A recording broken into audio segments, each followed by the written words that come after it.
All right, ladies and gentlemen, Fab's in the house, and welcome back to the channel. Look at this. I got a beast on the table right over here. There's a Sibert Pocket Rocket for me to share the details with you guys about this beast. It's a beast of a knife. It's an old one, but it's very complex. There's a lot of things to check out on this one, but you know what you can check also out? Fablades.com and at Fablades on Instagram. Let me know what is going on there. Let me know if you are in the market for something nice that you can find there.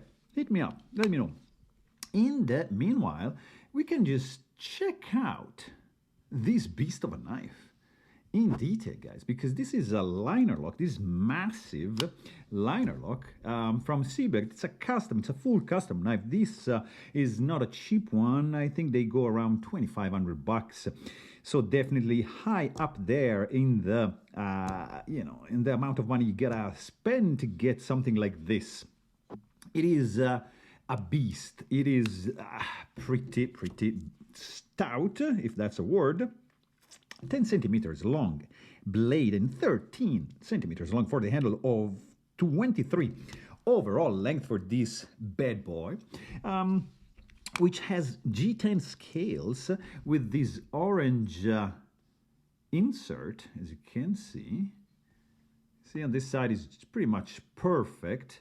There's a tiny gap, but we are like, this is kind of like microscopic level because that's the knife. So you gotta have to go very close to notice that imperfection. These cutouts are pretty cool. They show off, like as a window, the orange liner, and underneath, I mean, not liner, that's the titanium liner right over here, but there's a like a window to show that color on both sides.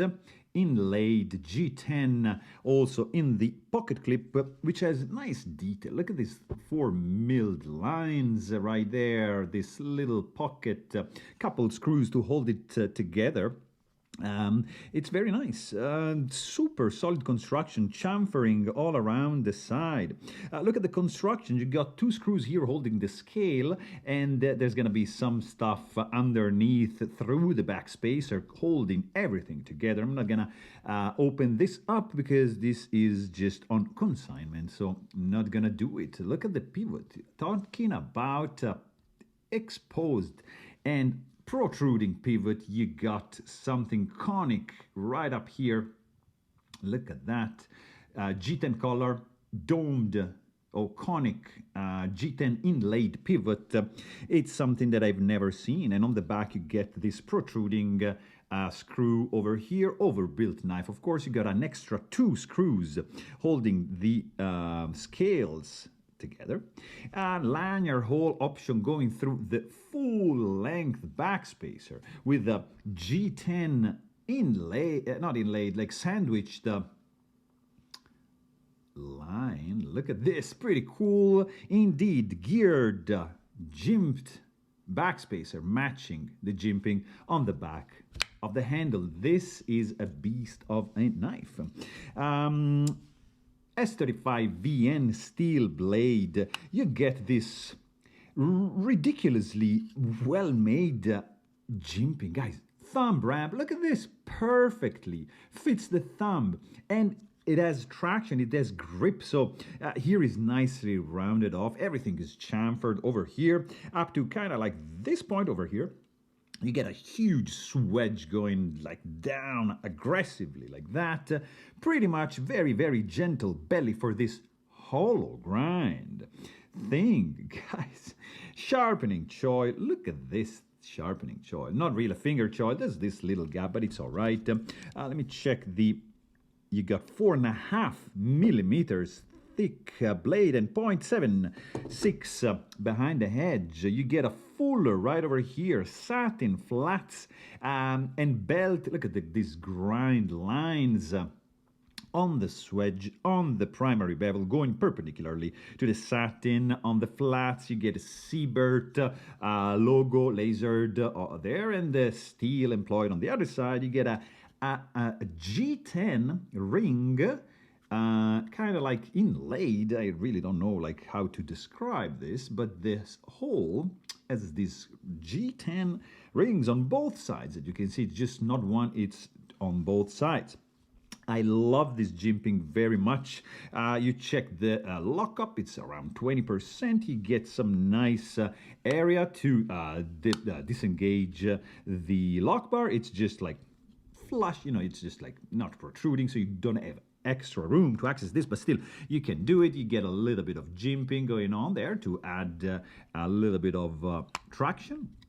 And you also can notice here, like externally cut relief for the lock bar, stabilized. Of course, it's a liner lock, so there's no need for a stabilizer, but there is no stainless steel lock face insert. Zero lock stick. Geometry is pretty good indeed.